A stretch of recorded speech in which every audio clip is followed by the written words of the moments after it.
Fast and accurate typing is valuable only if it can be applied in actual office work for turning out a large quantity of accurately written letters and attractive work. In an office, the typist should know the practical shortcuts and ingenious tricks of the trade.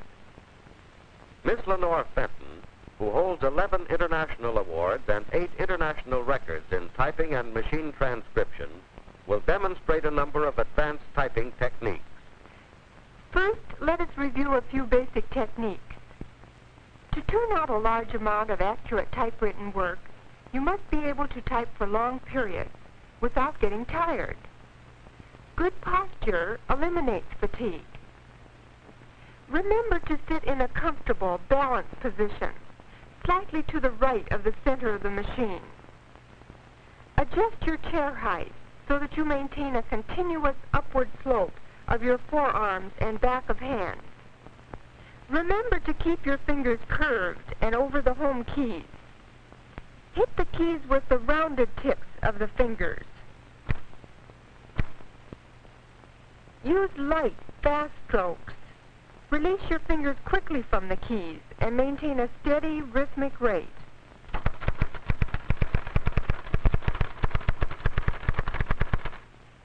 Use just the amount of energy required to make your typing of uniform blackness with clear carbon copies.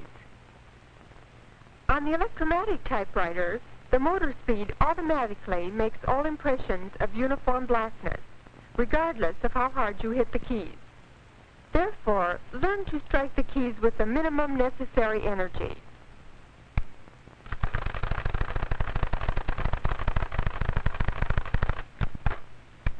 Remember to use a fast, continuous motion for returning the carriage. Avoid banging.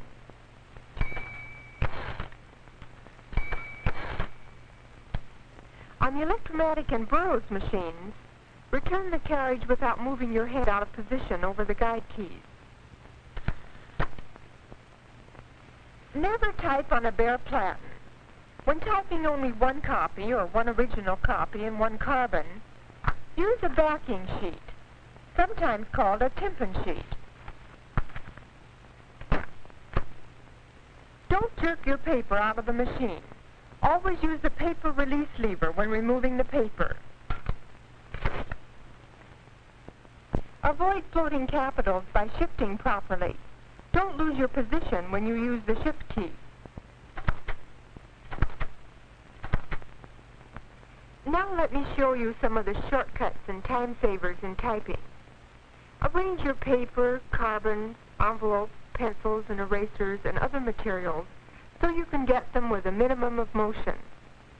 Paper here. Envelopes where they are easily accessible. Carbon paper here.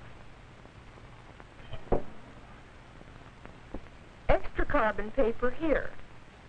Erasers, pencils, and other utensils where they are handy. Always keep these items where you can find them quickly. Keeping things in their allotted places prevents dirtied paper, crumpled carbons, lost utensils, and needless searching for things you want when you want them. Proper use of the tabulator stops will simplify your work and save time. The tabulator stop assembly is a mechanism which automatically stops the movement of the carriage at any predetermined position.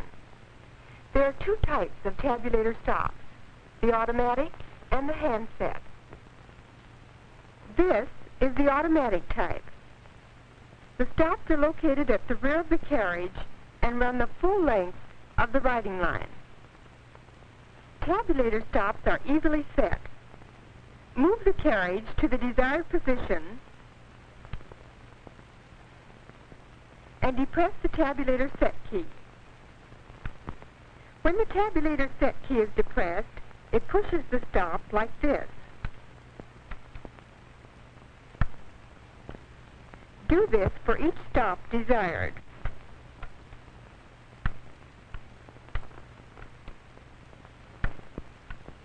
The carriage will now halt at each point where the stop has been set. Just depress the tabulator key and hold it down until the carriage comes to a stop. Press it down again and the carriage moves to the next stop, and so on.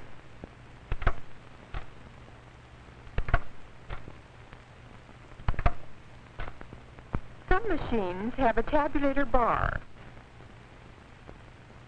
This serves the same purpose as the key.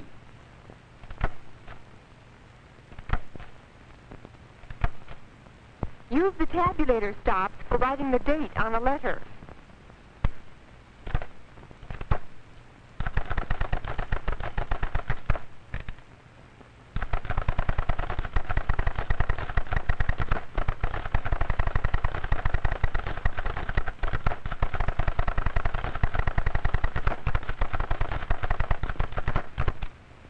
Use the tab stops for paragraphing.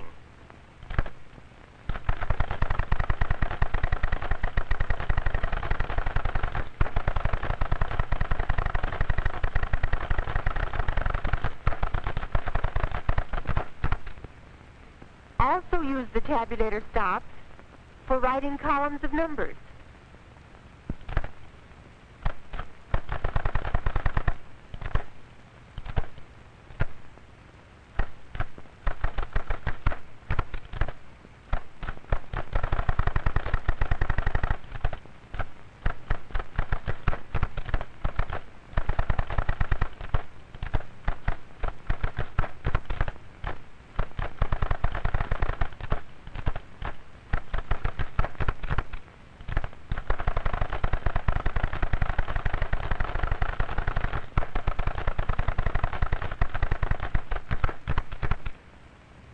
Also use the tabulator stop for the closing.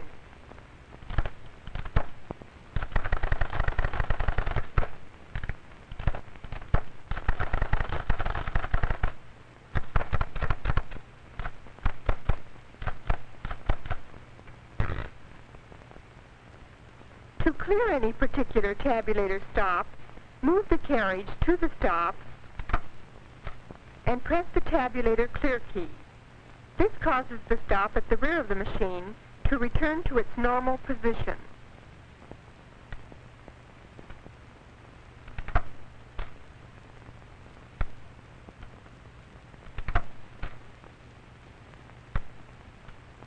To clear all tabulator stops, move the carriage to the extreme left. Then hold down the tabulator clear key while you move the carriage the full length of the carriage rail. The tabs are now cleared. This applies to the Royal, Underwood, Remington, and Electromatic. On the Woodstock, the stops are cleared by using this lever. The L.C. Smith and Burroughs machines have similar levers. This is the handset type of stop. To set these, place the stops at the desired position.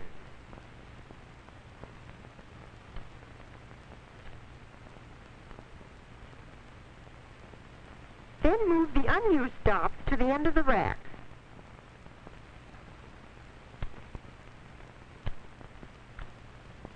When the tabulator key is depressed, the carriage will stop at the positions you have set.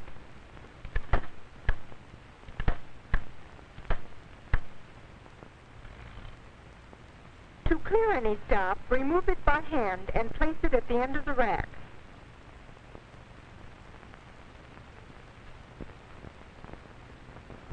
Some typewriters are equipped with 5, 6, or even 10 decimal tabulator keys. This decimal point key has the same function as the ordinary tabulator bar or key. When tabulating columns of money, this key determines the position of the decimal points.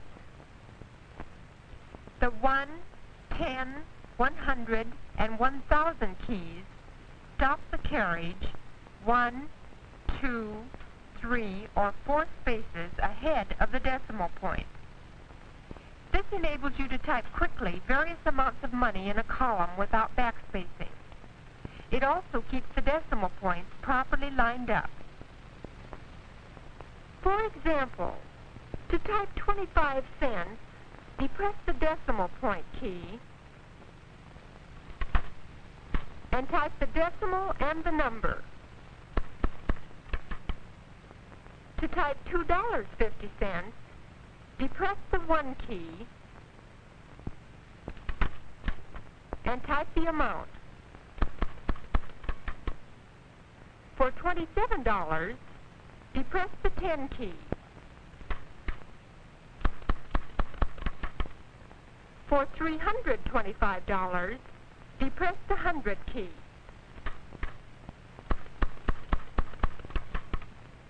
For $5,000, depress the 1,000 key.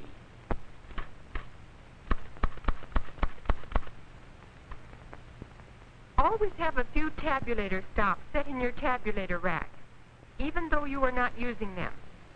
It prevents this from happening, which is hard on your machine.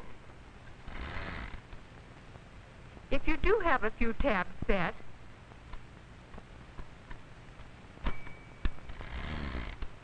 the same accident will only do this. Don't let carbon pack slow you up. Release the paper feed rolls by pulling this release lever forward.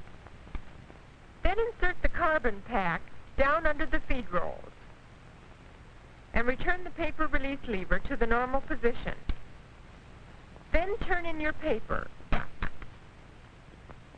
Use the variable to check the paper with your alignment scale and straighten it if necessary.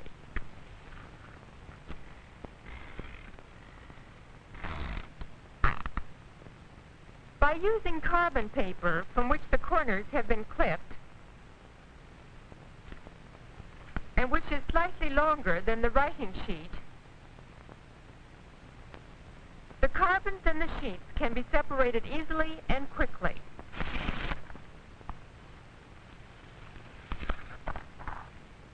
You might find this method easier. Fold a piece of paper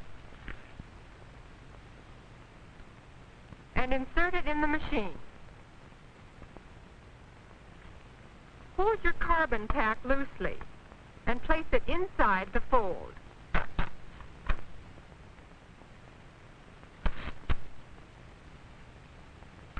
Some prefer this method when they are making carbon copies. Insert just enough of the paper pack in the machine so it holds. Bend all the sheets forward except the last. Put the carbons in position one by one. A puff will make the carbons lie properly.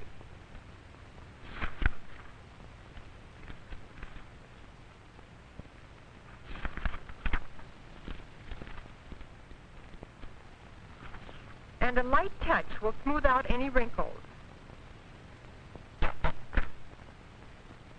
This is a good method to use if the carbon paper is the same size as the sheets.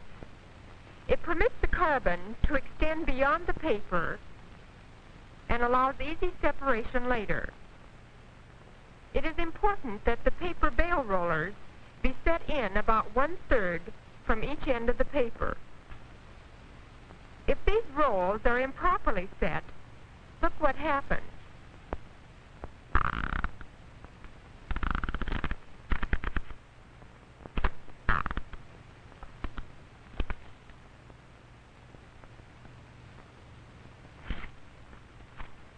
Insert carbon packs by the method that is easiest for you. Develop real skill for inserting and removing them.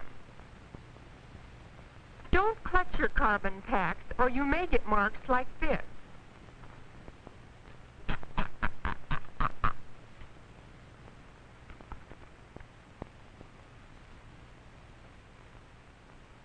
On the noiseless machines, heavy carbon packs frequently cause the ribbon guides to stick.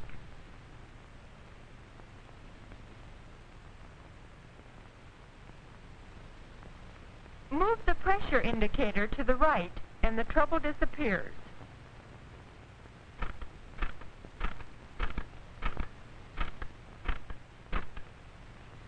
Even the best of us make mistakes sometimes. That's why we have erasers. Never erase without moving your carriage to the extreme right or left. This will prevent eraser crumbs from falling into your machine and help keep your typewriter clean. Use a soft eraser on your carbon copies. Place small pieces of paper under the carbon so they don't smear the copy. Let the paper stick out at the margin.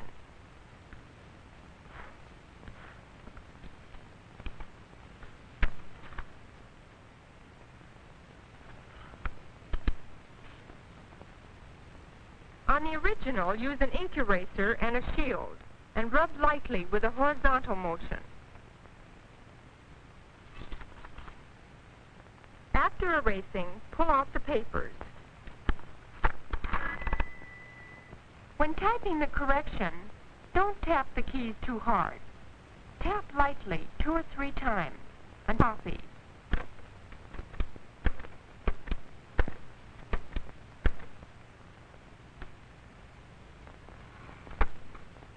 If you make an error and have to erase at the bottom of the sheet, this may happen.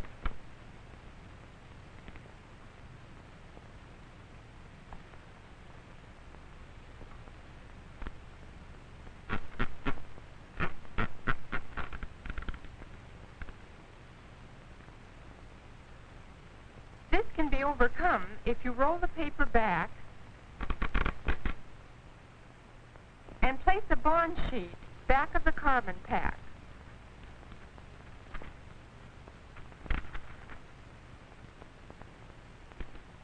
Then roll your paper forward.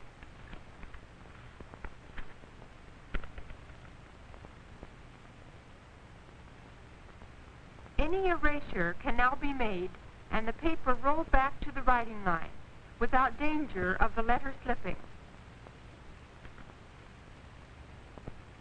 When a word has been omitted, the best rule is to do the work over. But if time won't permit, insert the missing word this way. Underscore the last letter before the missing word and strike a diagonal in the space of omission.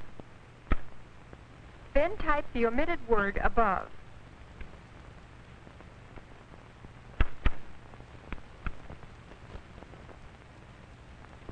Sometimes a letter is omitted from a word. By using half spacing, it can be inserted. Let's take this example. I left out the T in letter. Now let's put it in. First, I'll erase the misspelled word.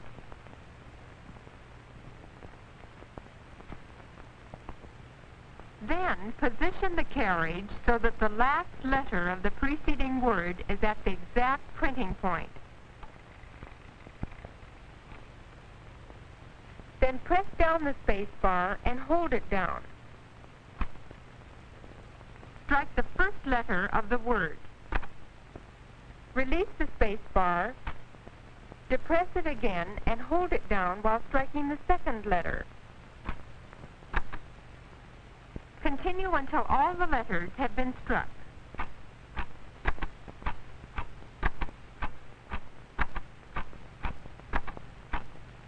The finished word will fit nicely in the space.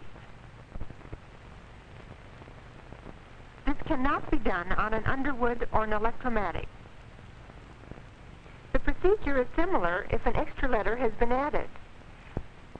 First, erase the misspelled word. Then position the carriage so that the last letter of the preceding word is at the printing point.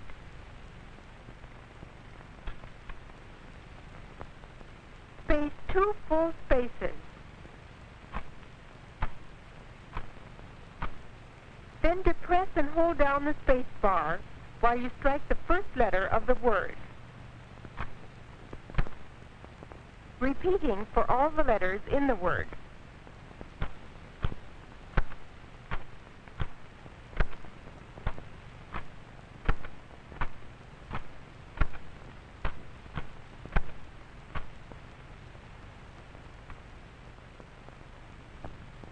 If you ever have to make insertions or changes on sheets stapled at the top, don't remove the staples. Try front feeding the paper. Take a blank sheet of paper and insert it in the machine until about an inch shows above the alignment scale in front of the platen.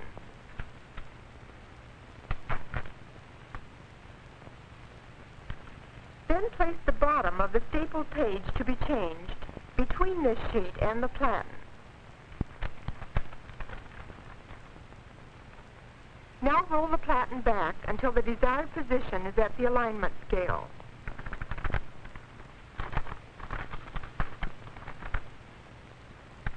And make the insertion or change.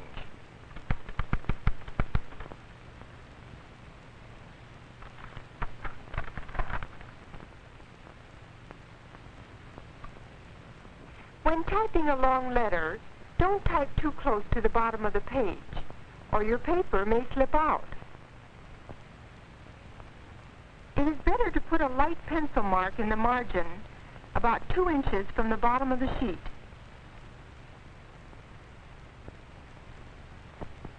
When this shows above the alignment scale, it's time to think about the second sheet. You may have had trouble when typing cards. To prevent this trouble, typewriters have some form of card holders. On the underwood, the card holders are raised in this manner.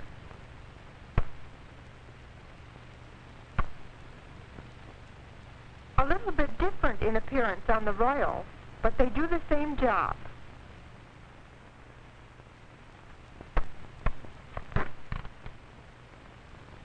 Notice what happens when I try to type on a card without using the card holders.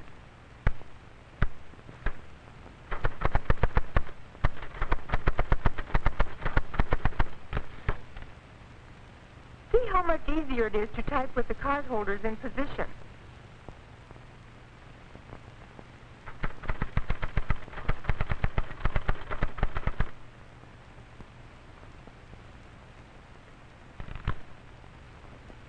When typing carbon copies, if you don't lower the holders, the copies will be marked.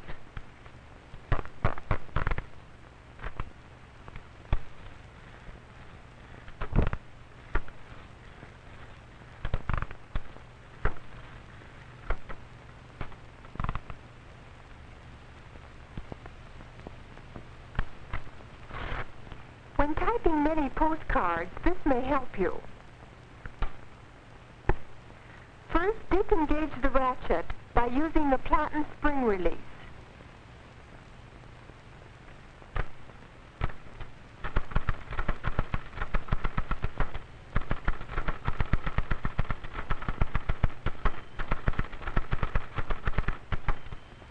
After writing the address, give the platen a quick twist, and the card will strike the paper table and drop behind the platen.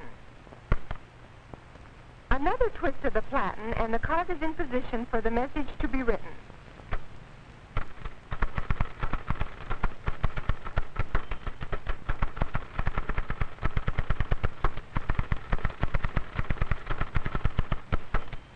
A fast spin, and the card is slipped into the box.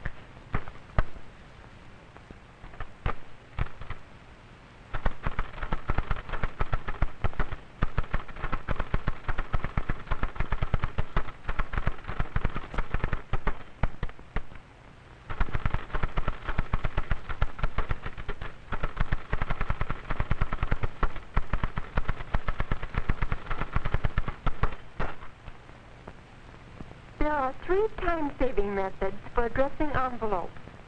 One employs the front feed principle. Insert and address the first envelope in the usual way.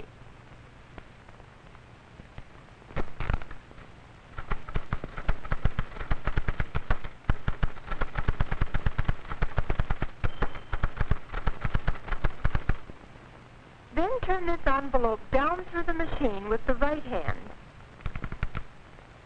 And with the left hand, place another envelope between the front of the platen and the addressed envelope. As you feed the finished envelope back through the machine, the second envelope is rolled into writing position. and so on.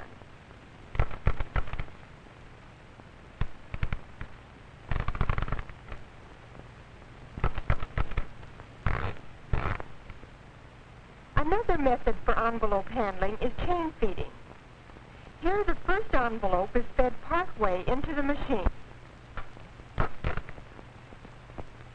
and a second envelope is placed between the platen and the first envelope. Turn the first envelope to the writing line.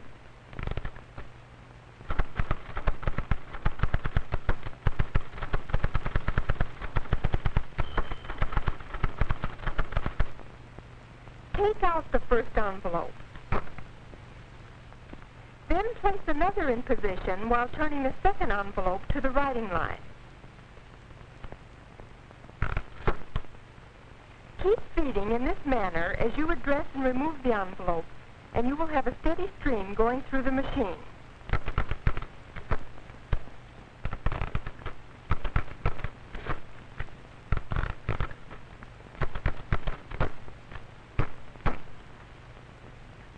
The third method makes use of the paper bail. Insert and address the first envelope in the usual way.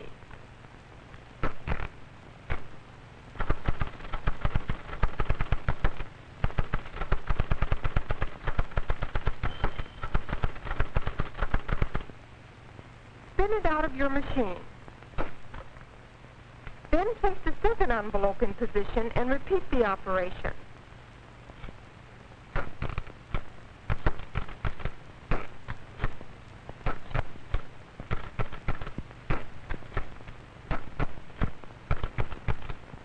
Small cards and labels are difficult to handle in a typewriter unless you have a special platen, or use this method. Fold a piece of paper so that a pocket is formed.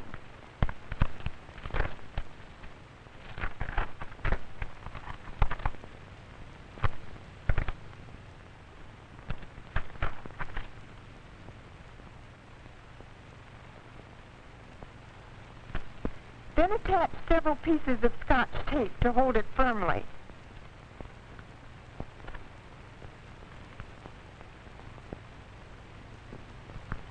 Feed it through the machine.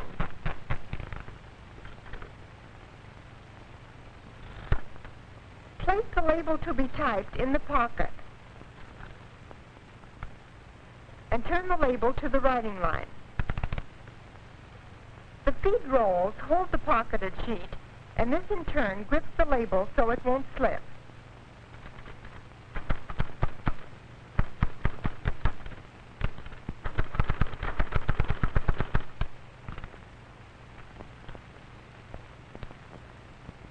A mark will serve as a guide and help to space uniformly on several labels.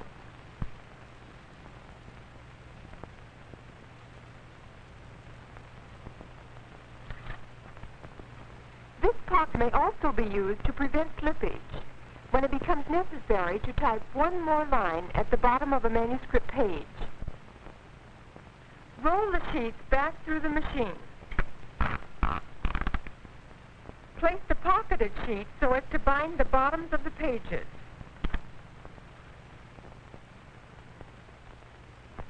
Turn to the writing line.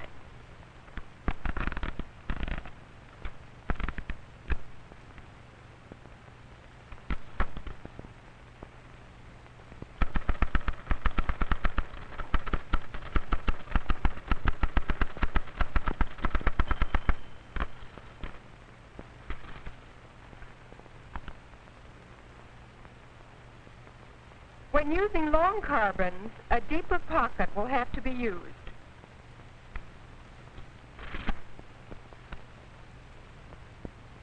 Another method of typing small, narrow labels is to take a card in which a slit has been cut. At the end of the cut, there are two small notches. This forms a pocket which will hold the label. The card with the label inserted can then be fed through the machine in the usual manner.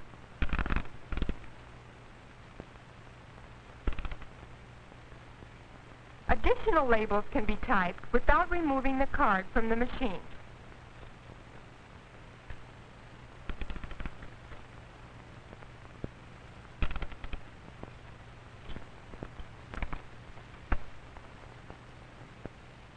Sometimes you'll be in the middle of a long letter when you get a priority dispatch, telegram, or short memo to type. Don't remove your letter. Handle it this way. Roll back the letter until about 2 inches show at the top. Insert the short blanks from the back, one in front of the first sheet and one in front of each carbon sheet in use.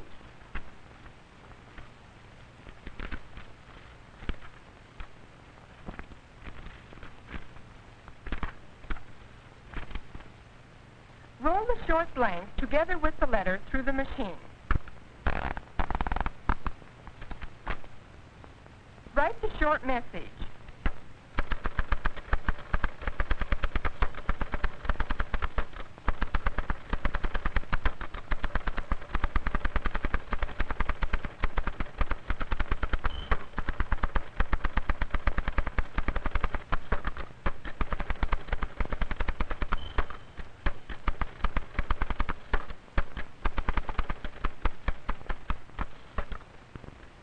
Turn back to the insertion position and remove the copies.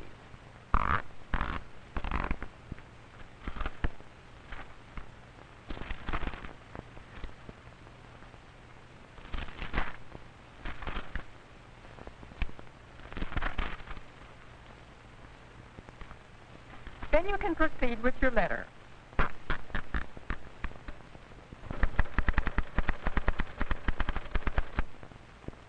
It is easy to draw lines with a typewriter. For horizontal lines, move the carriage to the extreme right or left. Hold your pencil against the card holder and alignment scale and move the carriage.